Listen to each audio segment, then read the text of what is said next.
استعن بالله ولا تعجزن وإن أصابك شيء فلا تقل لو أني فعلت كذا لكان كذا وكذا، ولكن قل قدر الله ما شاء فعل، فإن لو تفتح عمل الشيطان. أخرجه مسلم وأحمد. وي أولو حديثك أبو هريرة ماكي نلا صلى الله عليه وسلم بماكي بيمري تودو يادي آيون ماكي أن أولو جلدو إحرس ko fi'lu amr ko yamirgol bi maana non hollali ko kaari ma ko kaari kono an o ɗo julɗo non ɗo nande gol konngol ɗo rerɗo alama yan fawka e konko nafay ma, rerɗo wakkiloɗa e gollugol ko nafay ma kon. si ari ɗo wasta'in billahi, wallinora Allah eɗen golle ma ɗe wonɗa immanade ma ɗe immaniɗa. wala ta'jazanna wata arunkitu, wata heɓu ko wiyete raɓɓinɗinagol ha ronkere nange ronka wadde ko nafay makon.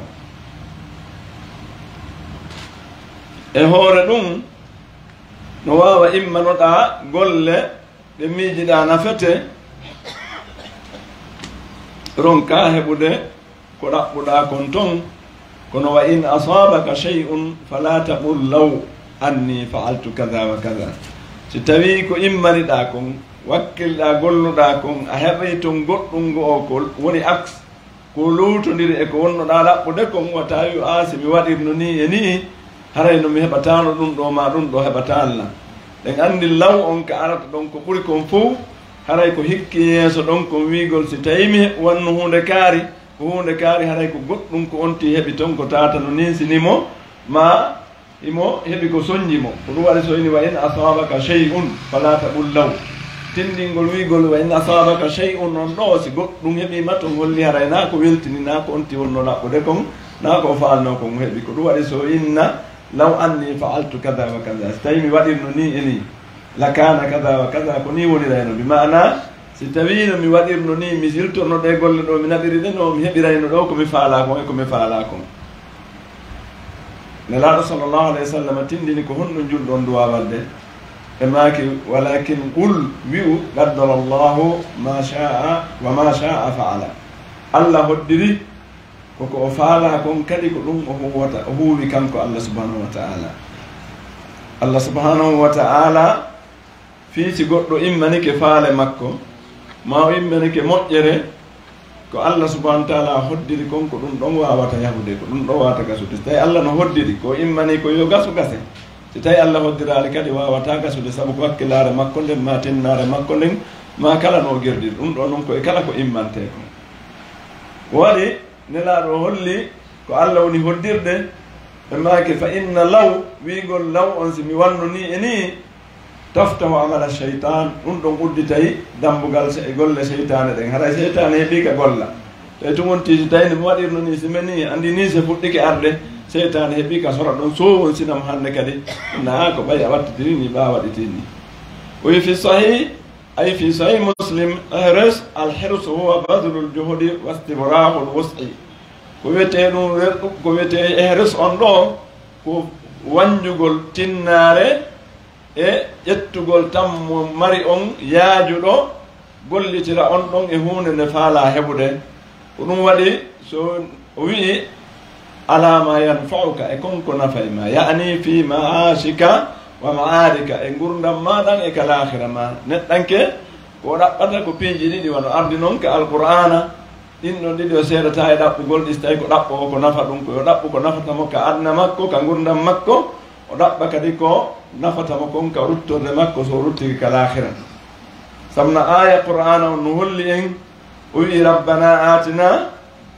fi dunya hasana wa fil akhirati hasanatan wa qina adhaban nar. holli neɗɗanke so tawi o rerɗa e ɗaɓɓugol ko moƴƴi ko ɓe o ɗaɓɓa ko moƴƴi kon ka nafatamo adna o kalahira o.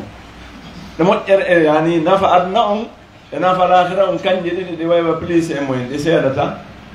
ko yonti gollan aduna on o gollana lahara on, o wata wiide mi gollanayi lahara tum. o gollani adna lahara on tun kala ngara yonno adna ko be o hiɓɓindira ɗi kanji ɗiɗi ko woni hina yo o baaso adna kon Allah wino oya oyi wabtaki fima ataka Allahu ddara al akhirata wala tansa nasibaka min ad-dunya wa ahsin kama ahsana Allahu ilayka ko Allah hokkuma kon im ɗaɓɓi ɗum galle lahira ɗen kono noon ina wonde ɗa wiya ko a ɗaɓɓu lahira tun hara mehay fi adna on fiw a faalaka a ñamata a walta ko a holtata a ɗumannota ko a wattata ko laaɓi a hoɗataka mo ɗum ɗon fof wiyanama no ɗum ɗon wiyaka wondema juɗɗo naɗa kono koye taw hara ko ɗiɗo ɗi fi maasika wa maadika ka gurdamma e ka rottonde ma wastain billah ɗaɓɓir Allah ballal ay utlub yanata fi jamii umurika min allahi la min gayri ɗaɓɓir wallirede kono wallama e fiyakuji maɗin fof immorde Allah subhanahu wa ta'ala ko Allah ɗaɓɓirta e walle fiyakuji maɗi wona goɗɗo go wala ta'jazanna bi kasri al-jim wa fathiha wa ta'arunkitu yani ɗum woni wigol ta'jazanna maɗum wala ta'juzanna no wawi wonde ji no wawi wonde ja wala ta'jizanna wala ta'jazanna no wawi sellude fatha e kasra poccal li e poccal ɗo fof no sella e muɗum ay la tufarritu fi talabi ma yanfauka muttakilan ala alqadar waɗa raɓɓin ɗin e laɓɓugol ko nafa e makon ara ɗawiya tun kadi ko ni Allah hoddiriri jooɗo tumminira juuɗe wiya ko si Allah hoddani goɗɗo no hoddir noon kono wonirta wa mustasliman lil ajazi wal kasali ara on tino jebbilani ɗon ronkere kañum e ngameelo goɗɗo aami o ronkitay ko o wawno wadde nde ngameelo arire e neɗɗo hayso o wawayno wadde goɗɗum o ronkitanay ɗum ɗum sabu ngameelo ngon jonnotamolo ere nden o wi wa in asabaka shay'un ay wa in galabaka amrun wa lam yahsul al maqsudu ba'da badli al judi wal istita'ati o wi hayso tawi woni fiyake foolima a heɓaali ko fandare nden ko fanda kon e ko immaniɗa kon ɓawo nde wakkilɗa waɗɗa tinnare ma e taqa ma on fof fala taqul law anni fa'altu kada wa kada ay fa inna hadha al qawla la yujdi alayka shay'a o wi wa tawi usmi wonno ɗum ɗo bimana konngol wigol asimi anno ko ni eni mi warrayno mi yiltirayno muraɗo mi nattiraɗa ɗum ɗon nafatama hay e hunde walakin qul qaddara allahu wi o Allah on hoddiri li anna ma qaddarahu allahu la budda an yakuna wal wajib at-taslimu lil maqdur waɗi ko Allah hoddiri kon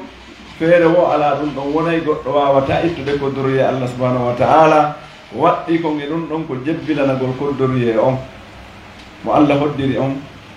fi noon on tino andi Allah hoddiri ɗum ɗo ɓay noon o anda ko Allah hoddirta ko ɗum wi'a yo waɗ tinnare makko nden e faale makko ko o faala kon o wakkilo bere ko o wawi kon ko heddi kon noon o accana heɓugol faale makko on ma ronkugol heɓude koddoroye Allah on kono goɗɗo wiyataka tum ɓay a ko Allah hoddirani monti o heɓay o jooɗo o tumminira juuɗe o inna o heɓay ɗon ko o faala kon o heɓay ɗon aljanna o heɓay ɗon cuuɗi o heɓay ɗon motoje o heɓay ɗon ɓiɓɓe ɓe janngoyay to ɗum ɗon fof tamo tumminiri juuɗe mo inna o gollanta aduna on ma ɗum o gollanta lahara o inna ko Allah hoddiri o ko Allah naɓi goɗɗo o ko ɗon o yahata la Allah subhanahu wa ta'ala o jaɓa ɗum o wi ko yon gollu ko bima kuntum ta'maluna ko naaru tawi ɓe ɗen aljanna ko sabu golle ɗen hay tawi golle ɗen ɗe yona joddi aljanna on kono ko sabu ɗen ɗon golle kadi naatiroyte aljanna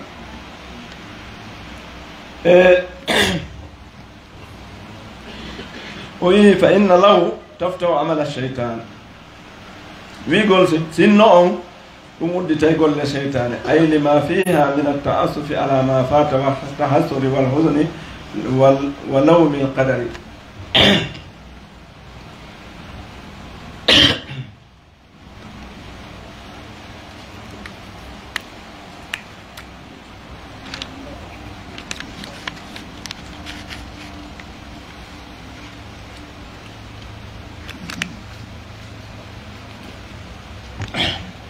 woni lawon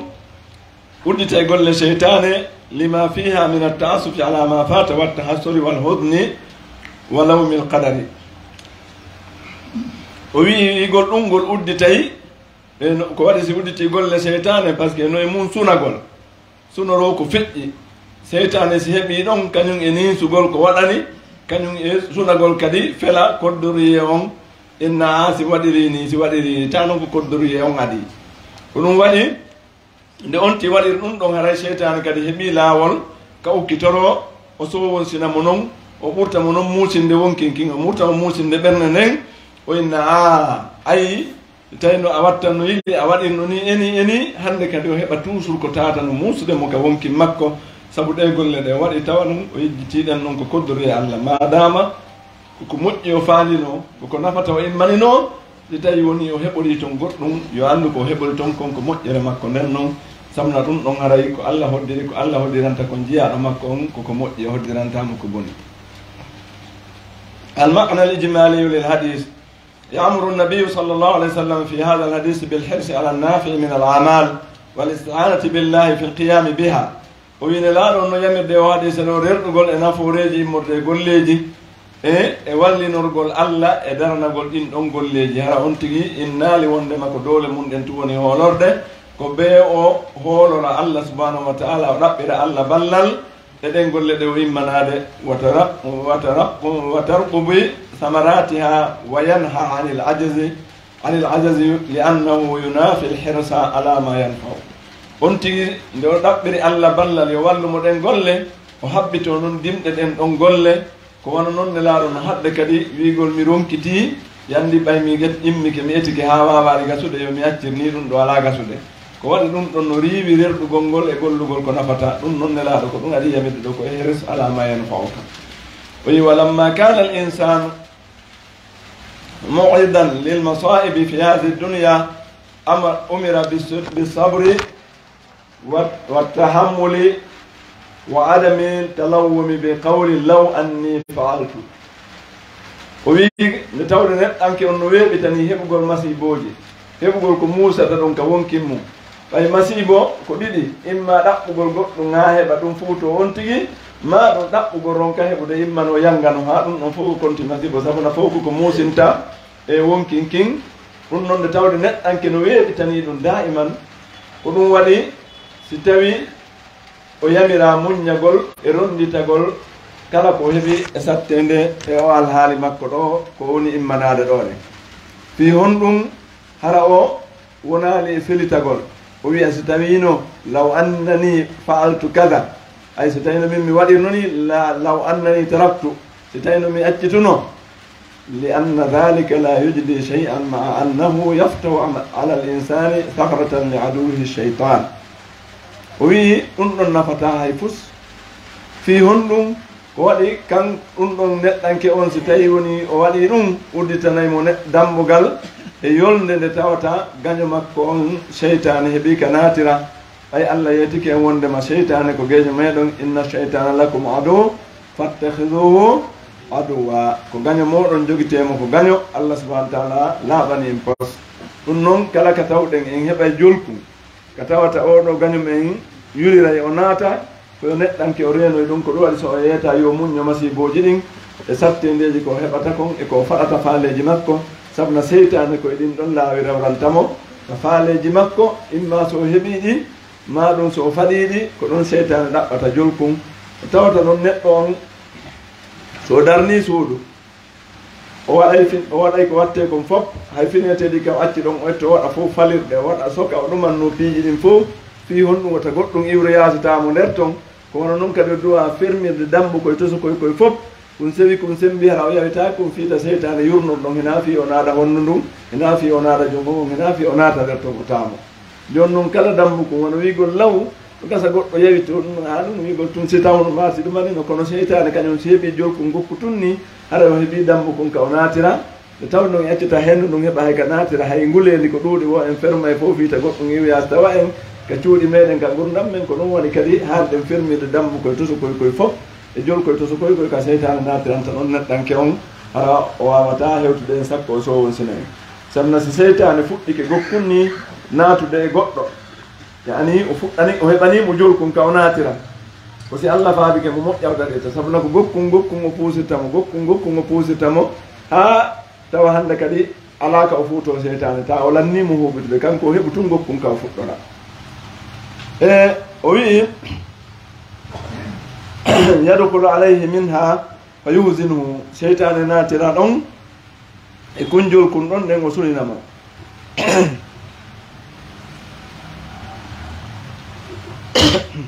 o wi munasabatu ذكر الحديث في الباب يقول الجنة قول حديث وإن قال دمبغان أن فيه النهي عن قول لو نقول هذا روي قول ستينو عند نزول المصائب سانغ مسيبوج الجبي وبيان ما يترتب على قولها من المفسدة بانغي ngol ko tawata no yonire do ngol don den immorde boneji ko tawata seytan no way bonnande neddo on mojjireji makko ما يستفاد من الحديث أولا الحث على الجتهاد في طلب النفع العاجل والآجل ببذل أسبابه. ثانيا وجوب الاستعانة بالله في القيام بالأعمال النافعة والنهي عن الاعتماد على الحول والقوة. وفي أرنون نكو جتتن دو نفورك حديث نريد نقول نكادر حديث دو نتون تنو دقو كو نفتمو حركو كو نفتمو دو كو ياوي كون kañum e ko saati aroygol kon aajili on koko taado ko aduna ɗo walla aajili e ko saati aroyde nafoore mum nden ɗum koko hettote kon kala hara hadise on no rerɗini neɗɗo yo tinno e ɗiɗo ɗiɗi on o tinno e aduna makko on fiino wuurena gurdam moƴƴan laaɓuɗan dagiɗan ɗan tawata hina ɓittendi waɗa ndi ha tawa on tigi wawa ronka e rewde allah subhanahu wa taala ma ɓittendi ya ha naada on tigi kadi e ukkagol e piijigol ɗi tatagaki samna ɗum ɗon fof si ari no wawi puusede neɗɗo on e muɗum kono noon on titinno kadi fiila hara mum on yani caate wonɗe arde ɗen sabu honɗum on tigi waɗal sababuji ɗin amma heɓagol ngol ko e juuɗe allah subhanahu wa taala woni ɗiɗi on ɗo no waɗɗi wallinorgol allah ɗaɓɓirgol allah ballal e daranagol golleji nafayɗi ɗin hadise on no holli ɗum no holli kadi haɗugol tuuginagol tun e feere mum ɗen e doole mum ɗen wiya min sikka kañum koko waɗi kon ɗuma fiisi goɗɗo no immani miɗo faala gandal ma miɗo faala ɗum ɗo ma mi faala ɗum ɗo ina yonti immo tun inna ko wakkilare mum ɗen e doole mum yo fewtu allah subhanahu wa taala kadi o inna allah wallan e ɗeɗo golle ko ɗum waɗi sine laaɗo sallallah alih sallam holli en hay ko honno goɗɗo so fukkitani golle yo waɗu salatul istihara salatul istihara ko suɓinorgol allah e nder ɗum ɗon no toon toragol allah yo onti allah wallu on tigi golle ɗen si tawi ko allah andiɗe moƴƴi yo allah wallu moɗe gasa ka ɓe wande ma ɓe andinano ɗum o istihara wano ɓe andinano sahaba ɓen simore ka alqur'an par ce que no heɓɓodiri piiji ɗiɗi yo allah suɓano on tigi ko nafatamo kon ɓay ko allah woni andu e hoore ɗum yo allah kadi wallumo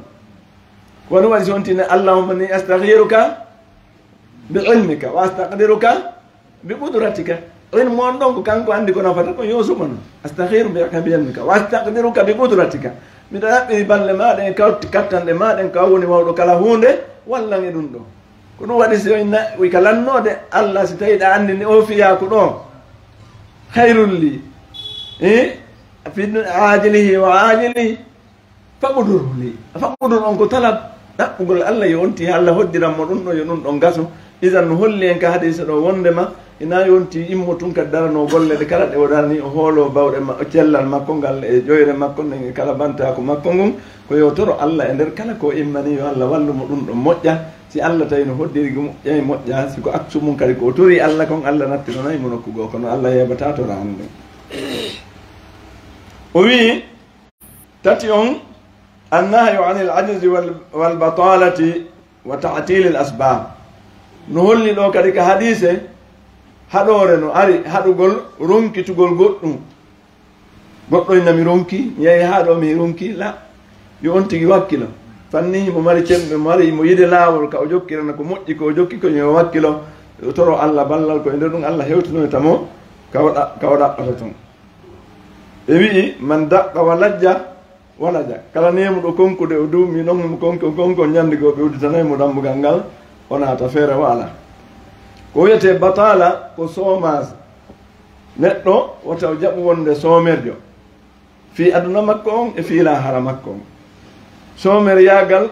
ko hunde ɓurde añanede julɗo ɗum no añana tagaɗo fof kono no añana julɗo ɓuri to samna julɗo ko piiji ɗiɗi faala mo hina julɗo on ko piihum gotum faala si tawi noon faalaɗo gotum woni wakkiliɗo mo yeɓata tammum on mo bonnata tammum on ala tan joɗagol conférence ala tan yawgol e café ala tan ɗum ɗo e ɗum ɗo fama balukum faalaɗo noon piiji ɗiɗi ɗi tawata to ɗi heɓotako e hoore joɗagol tumminira juuɗe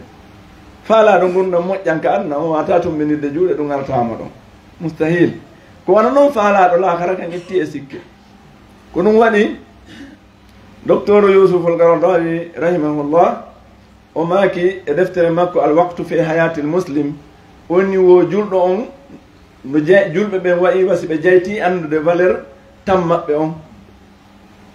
wayi ɗum o winni wo so a ndaari e ɓeeɗo faalaɓe aduna tum kamɓe hay fottuɗon fayida hay salmodirgol no sattani ɓe ko saba ɓe mona noon ha kayf ɓe fonta juuɗe mo kala ɗumanno ɗon feƴƴa ko julɗo on faalaɗo aduna o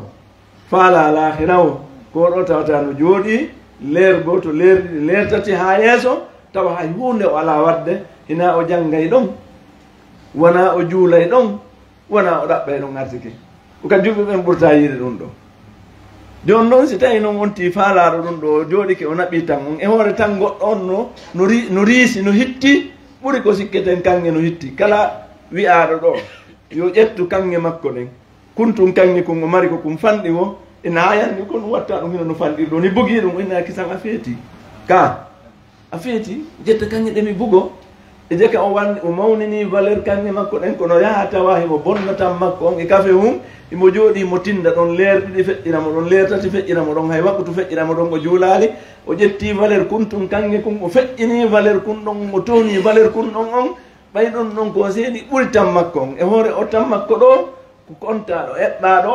yawtirta ñallal manquirta ñallal si o minti goto feƴƴirimo on ɗon ardata e makko aduna makko on pooma si goɗɗo ƴetti hoore mum watti sommaire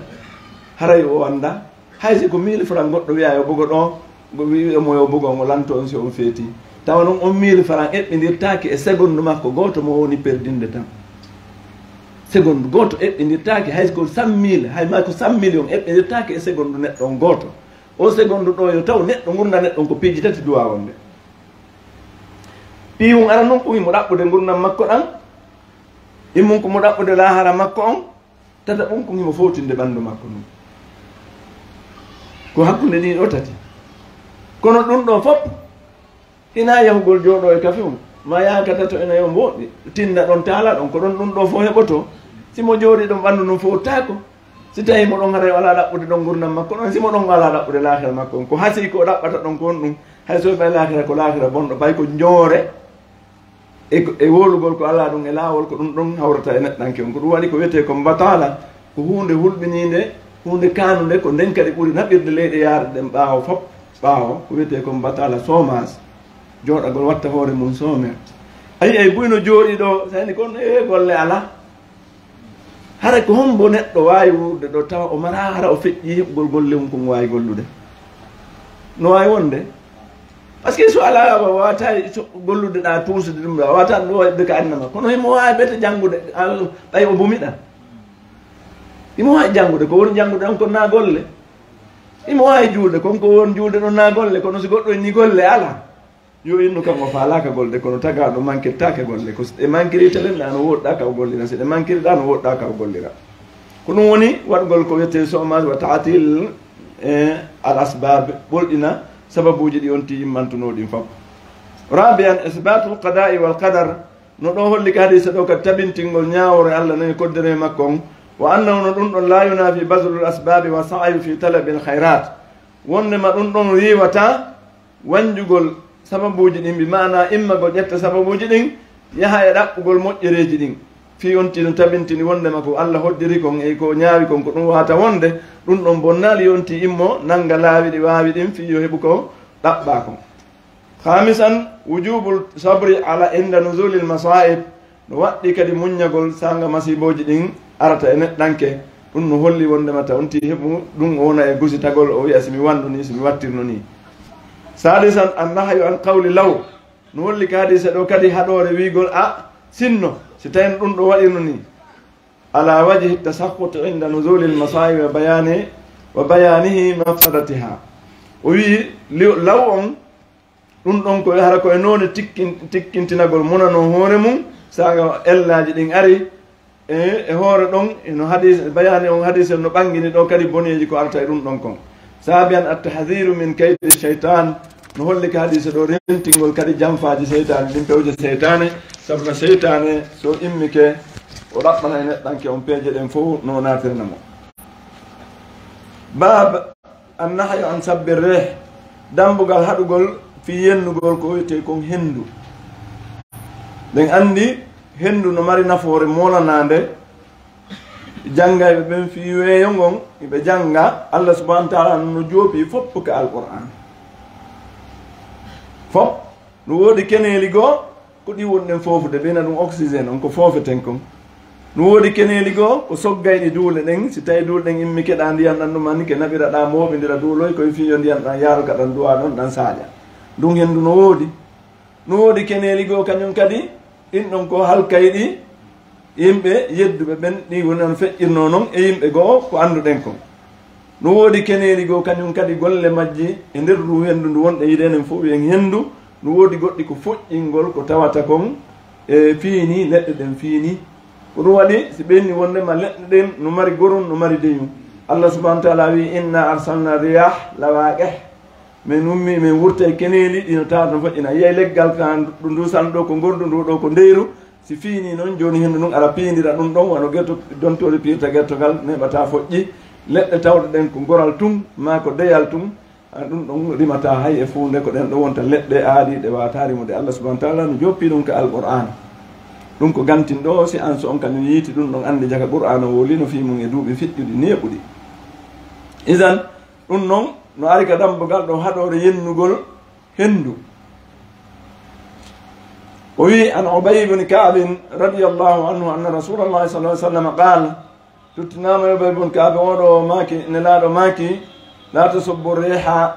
fa idha ra'aytum ma takrahun faqulu allahumma inna nas'aluka min khayri hadhihi ar-rih wa khayri ma fiha wa khayri ma umirat bihi.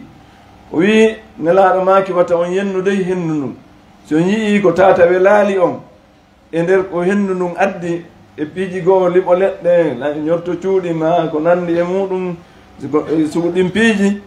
o wi'e Allah men torike ma moƴƴere ndu hendu e moƴƴere ko woni e nder mayru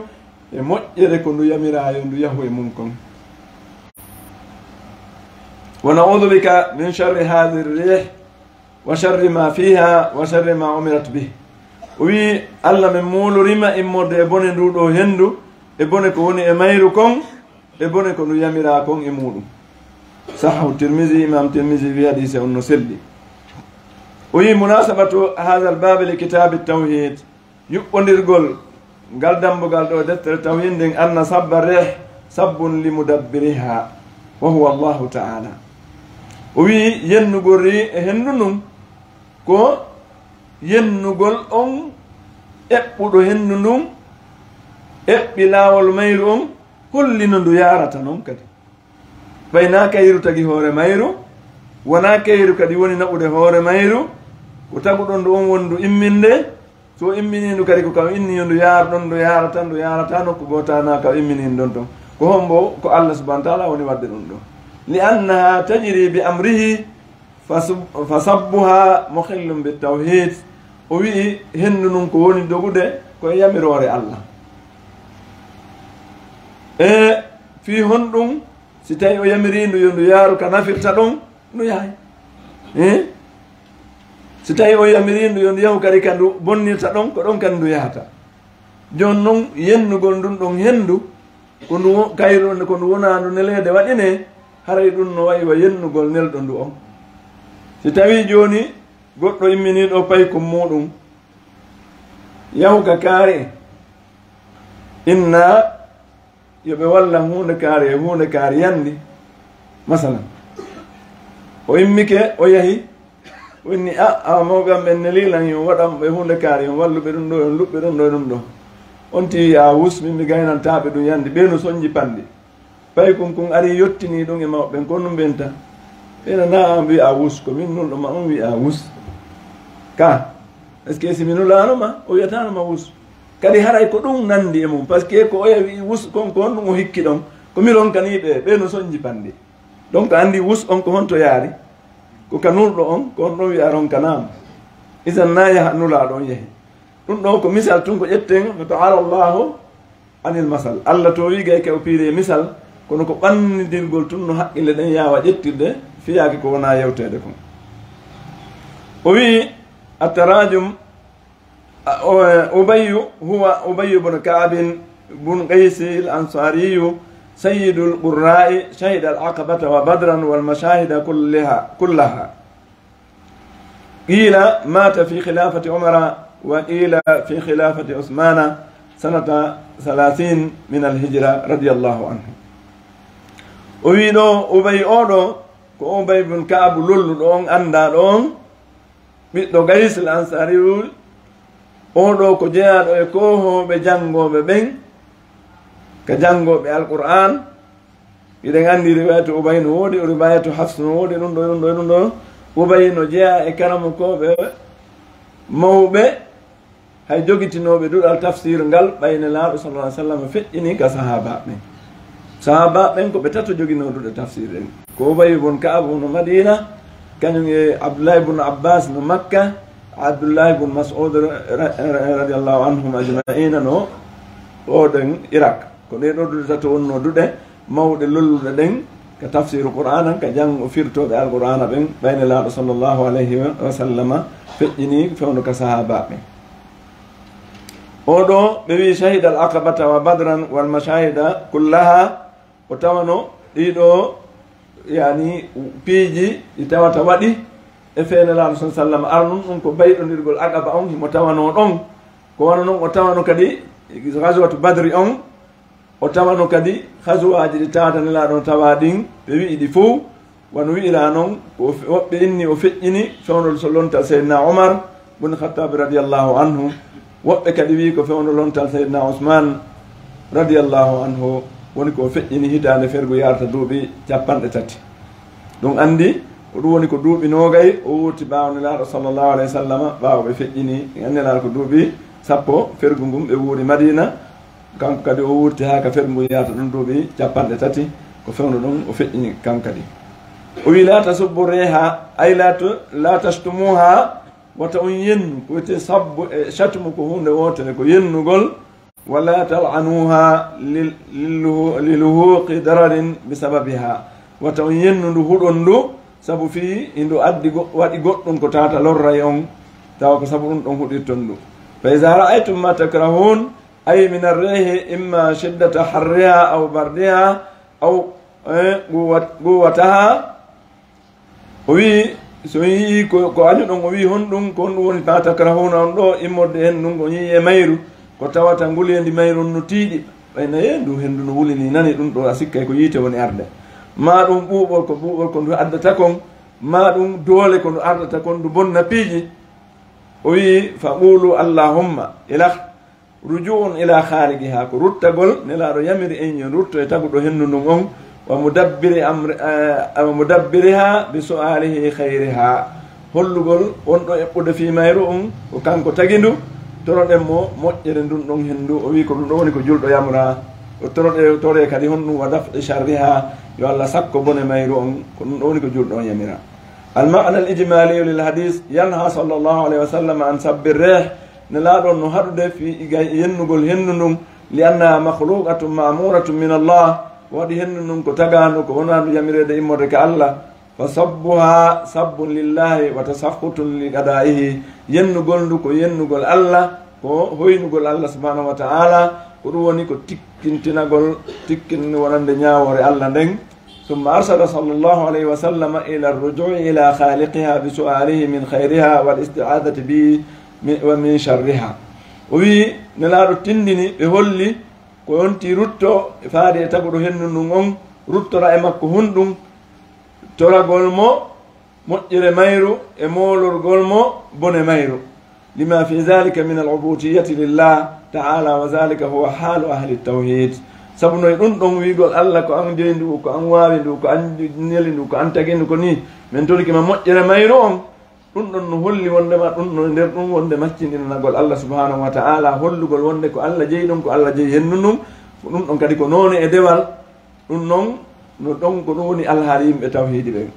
munasabatul hadise lil bab yuɓɓonirgol hadise on e dammugal ngal anna fihi nahya an sabbirreh no ɗon haɗugol yennugol hennu ɗum ɗum noon e anndi ɗum ɗon aray yennugol hennu ɗum no uyti tawhiidi on. ما يستفاد من الحديث أولا النحي عن سب الريح لأنها خلق مدبر فيرجع السب إلى خالقها ومدبرها وي نون دو ko yennugol hennu non arayna ko haani fi hon ɗum ko ndu tagu ko ndu wona ndu eɓɓaneede ko honno ndu yaata ko honno ndu watta ko ndu wona ndu naɓeede ko ndu wona ndu yiitindireede aray yennugol ndu ɗum ɗon ko no yuttito faade e taguɗo ndu on ko on ɗo woni eɓɓude fiyakuuji mayron. ثانيا الرجوع إلى الله والاستعاذة به من شر ما خلق نهولي لو كدي كلا نتون وني كو هندو وني كو غوتون كلا كو وني بوني مum ما كو آني ما كو ما puri yo rutto e Allah yo moolo Allah e bone konko huli ɗon par ce que ko Allah subhanahu wa ta'ala tagi konko ɗum wondi e boneji ɗin ko Allah tawi kono no mari moƴƴere no mari bone en kontiɗo hendu ɗum no mari golleji boyi kono golta so ndu kuppi joni tawi oxygéne ala aragi neɗɗo hay go hay wonde ko fofata konko wawi wurde kawor leydi ala ɗum ko hendu ndu woni si henduri go kuppi ton ko aweten ko hay hunde ko tata rimay kon dow hay hunde rimata ko rimirta dow kon fof foƴƴata kono en andino e mayru kadi won aray ɗum liɓa cuuɗi ara bonna ɗumaji waɗa piiji ɗin fof kala ko Allah tawi ko moƴƴere noon mum bone mum ɗum noon ko yonti en toro Allah moƴƴere mum nde o moolo Allah e bone mum on o wi salisan anna reha takunu ma'muratan bil khayri wa takunu ma'muratan bi sharr ri hen ɗum no wona say go andu yamira bone bonnugol sabu jarri bagol tagaɓe ɓen daara so tawi ɗum ɗon andintinayi ɓe Allah si ruttitayi ɓe Allah Allah imminirta hen noon no yondu andu ɗum ɗo ni ndu yamire ndu bonno ɗum ɗo ta ko fi niitu ko fi andintingol wonde mahi awa jooma ndu hendu ɗo wawi wadde ɗe ɗo doole ndu ɗo ko imminandu doole noon o tagu ɗo ndu ɗo hendu si oɗo noon inni neɗɗanke waɗu o waɗali ma anni mo accu o accali si o nangiri on ti doole mum ɗen ko mo futintamo hay goto watamo futinde isan holli ɗum ɗon arayi ko yonti ɓurtu hulde Allah subhanahu wa ta'ala o yetto e Allah subhanahu wa ta'ala o jonnita Allah haqqeji makko ɗin hon ɗum ɗoftagol mo e yaɗgol ko o yamirimo kon e accugol ko haɗimo kon ɗum ɗo woni haqqeji Allah ɗin e dow jihaɗo o anda wondema so tawi ko moƴƴere kadi e ndu yamira fof muɗum rabian al irshadu ila al kalami nafi no holli ɗo kadi tindingol faade e konngol nafaygol إذا رأى الإنسان ما يكره لسلامة من شره نقول لنتانك يو إكتو يوتقول كمجي هاي زتاوي ويئي كتامتا ومجي نامو ما أهولي ما دوما يونتي ستو يوتقول كمجي مثال ونو أكسجان جوات إتاني ما قلت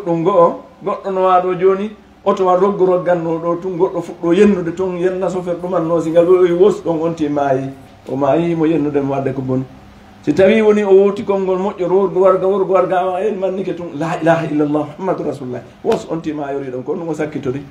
ko konngol moƴƴol ko ɗum waɗi suttugol konngol moƴƴol ngol haray ko ɗum ɗon ɓuri moƴƴude e neɗɗanke on ɗum ɗon waɗa o hisa e bone ko anni kon isan jaka e maɓa